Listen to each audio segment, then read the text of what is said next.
Welcome to my channel, We'll Play for Food. This is a charity channel where I play games of a variety of qualities and a variety of genres and tell you about them. And in exchange for you watching me, I give 25% of my revenue, no matter where I earn it from, back to food banks and charities to help fight food inequality and end hunger in the small way that I can. Welcome back to another episode of Too Long Didn't Play. You know, I get it. You're busy. You don't have time to play every game. Maybe you want a condensed and in-depth review to see if you'll like it before spending the time and money. Or maybe you just want the Cliff's Notes version, and then you can skip the game. I'll go over some gameplay, some pros and cons, and at the end, some tips in case this inspires you to play it too. And now, without further ado, I present... Welcome to the harsh lands of Gloomhaven. You think you have what it takes to become a mercenary out there on the edge of the world? You didn't find yourself as a mercenary without knowing how to crack a few skulls, did you?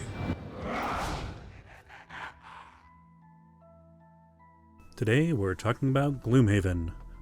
Nope, not that one. At least not this time. The digital adaptation.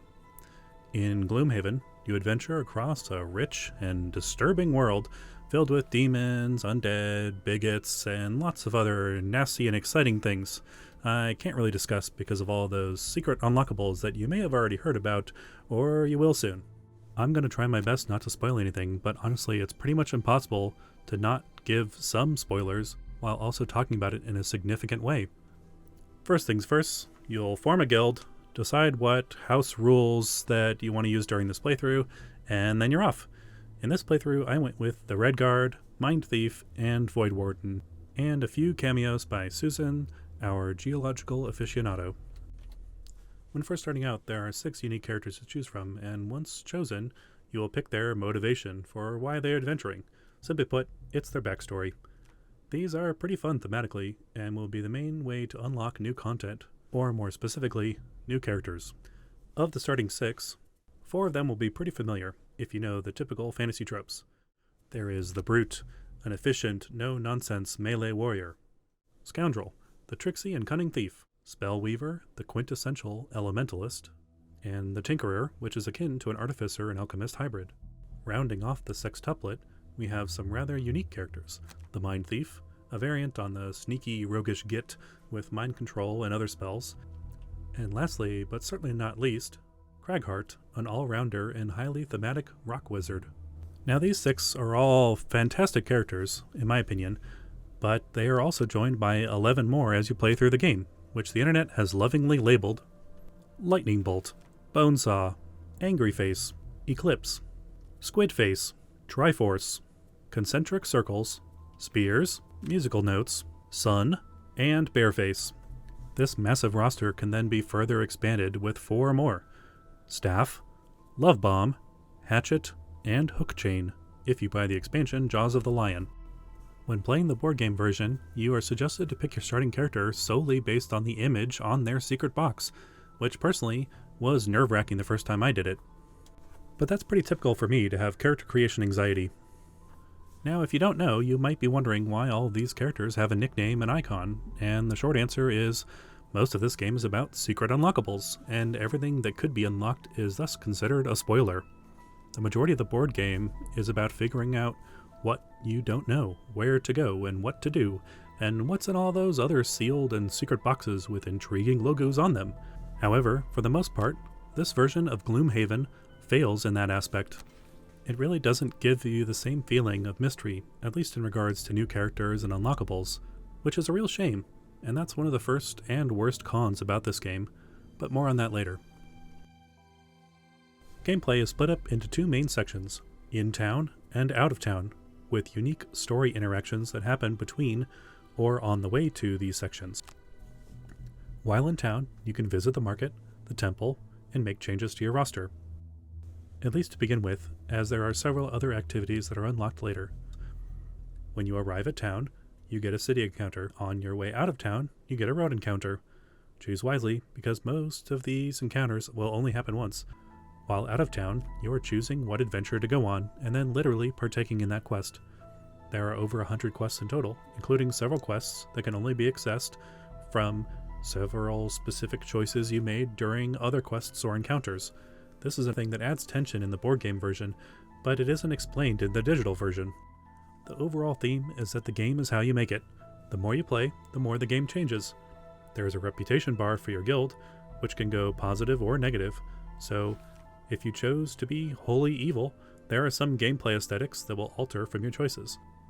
The biggest, or at least longest part of the game involves combat.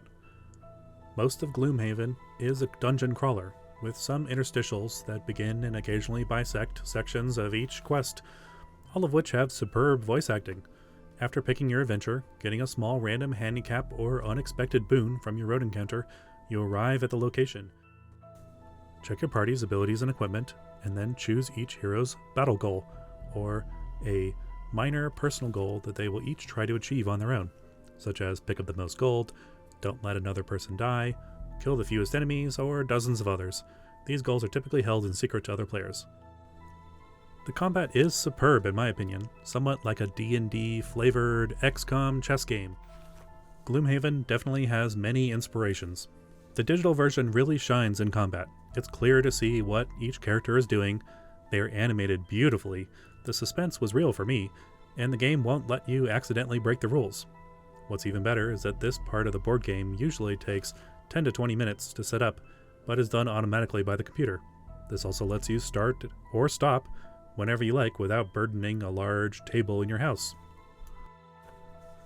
When I say chess game, I really mean it. There are so many tactical choices to make in this game. Honestly, too many for me to really list concisely. Each round will consist of player actions followed by enemy actions, and then sometimes followed by encounter actions, or things that the dungeon does.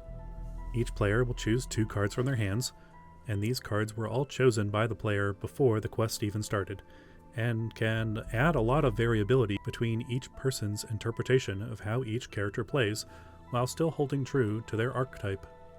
Each player is choosing 2 cards, and each card has 2 different actions, a top half and a bottom half.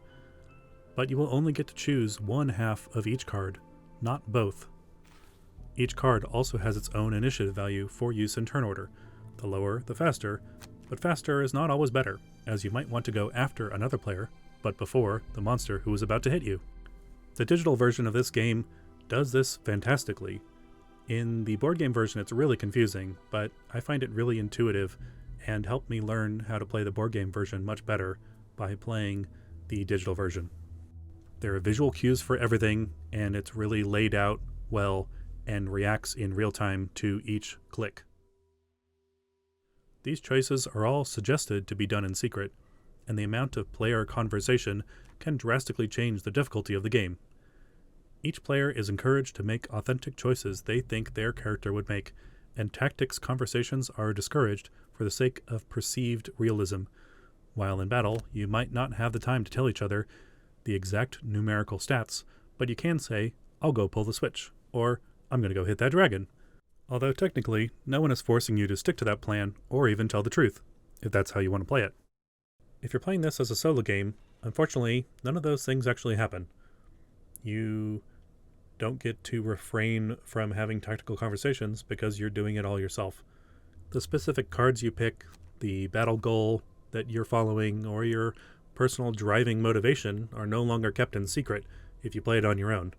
There isn't any AI for how each character is playing because each one is chosen by you. I don't feel like this drastically reduces the strategy to the game, but it does make every round take a bit longer because you, like me, might obsess over every little detail and try to make it right before committing.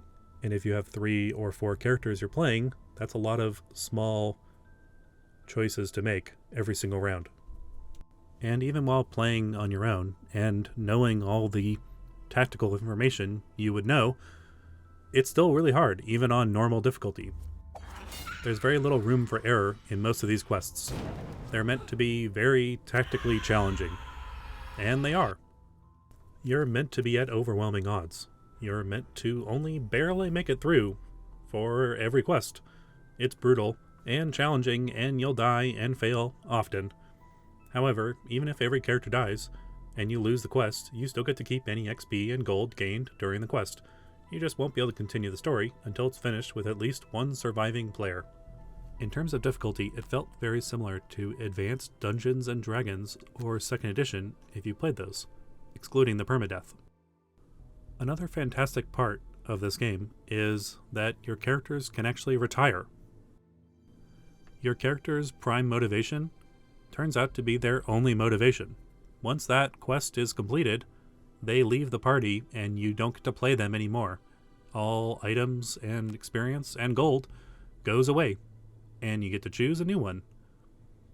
This can typically be a pretty emotional time for some players. One great thing about it, however, is that mystery icon that's been on your character this whole time, you now get to finally find out what that squid face was all along. Most of the classes are unlocked through this method, and a few in other ways that I, again, can't talk about because of spoilers.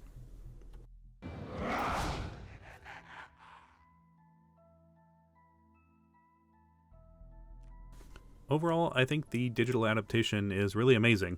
The graphics and the animations are really beautiful. The voice acting is excellent, although I wish that the encounters and the personal quests had also been voice acted, but that's a small quibble. The combat is even better version compared to the original. There are hundreds of hours of gameplay, especially if you play with others online and you, like me, might want to eventually try out every class up to retirement, which it's going to take a long time. I'm already 150 hours in, and there's 6 or more classes that I haven't even touched yet. There are more than 100 quests in the base game, I think, and there is a wide variety of monsters, more than a dozen bosses, and it's just really fantastic. Leveling up and the perk system is really good. The enhancement system is incredibly powerful, then conversely incredibly expensive, but it kind of needs to be. And now the negatives. As you may have noticed, that my footage mostly included stuff on the map and stuff in combat, and that's because that's pretty much all there is, other than a few in-town activities. The story is only expressed through still images and amazing voice acting, to be fair, but I wish that there was a lot more visuals, at least story missions, the most important core quests. Third, and this is admittedly kind of minor, and it only really applies if you played the original, I've already mentioned it a few times, but you don't have the same kind of suspense because you don't really know that there are, dozens of secret boxes waiting to be opened. This version doesn't entice you with what is or what could be and other things. In the physical version, encounters will be torn up literally, and you'll instruct to be adding more cards into the deck, and all that is happening behind the scenes in the computer version, so you don't really get that foreboding that I get, and I think that was a really good part of the original version, and it unfortunately also missed it in this version. I thought it could have really easily been handled by just having a visual animation of maybe there's a deck on the map, and then when you have an encounter, it slides up in front of your screen to show that there's a limited amount of them, and when you fail it or complete it and it tears up, maybe they could just have it burn up and fall into pieces or something. I don't know. It could have added a really cool immersive interaction and made you feel like you were playing more like the board game. And then when cards are added in, they could have also created an animation for that. That deck that's down in the bottom map, that they could go and slide back in, and it would have been a lot better for immersion. So basically, do I recommend it? I think if you like playing these kinds of board games or role-playing games online already, I think it'll be great, especially if you have people to play with. If you really like solo chess strategy kind of games, you'll probably also like it for that reason. If you liked the look of the board game, but you didn't have the money because it was $200 or more, I think, when it first came out.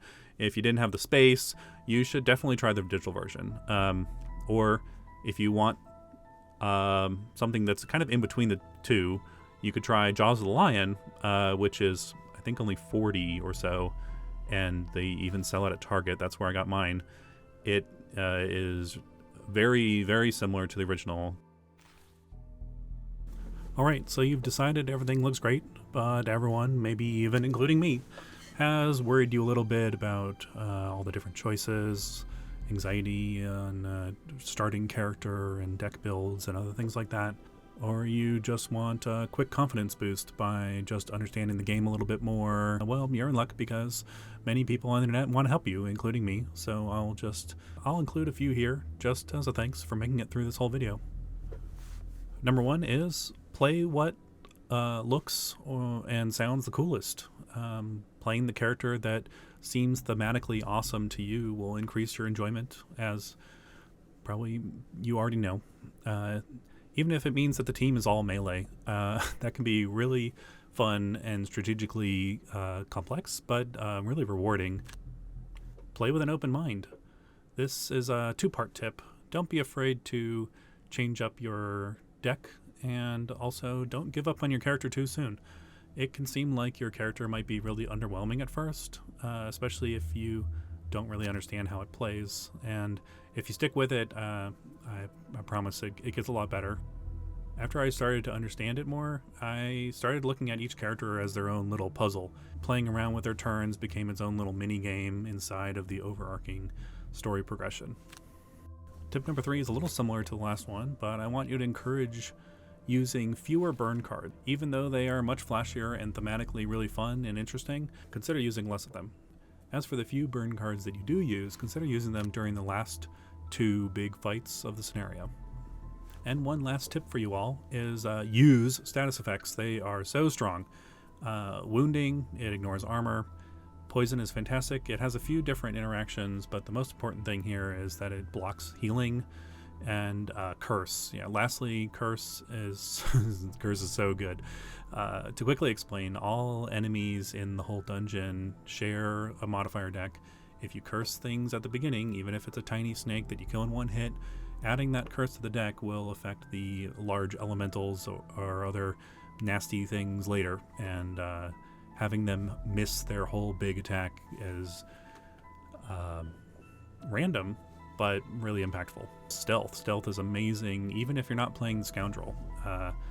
It lets you become untargetable while also blocking movement. You can stand in a doorway and block creatures' movements, and one really interesting tip that sometimes even felt like cheating is you can move up, such as in a doorway, block movement and stealth, then on the next turn, long rest, and they'll still be blocked and they still won't be able to hit you, and you're acting last anyways. It's really great.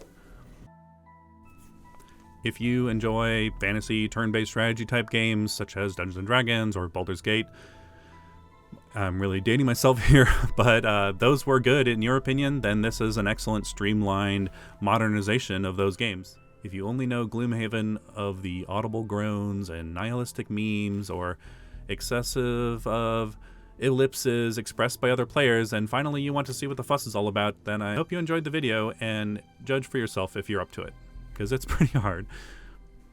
Thanks for joining, thanks for watching. Please like and subscribe, and share if you also want to help out with ending hunger.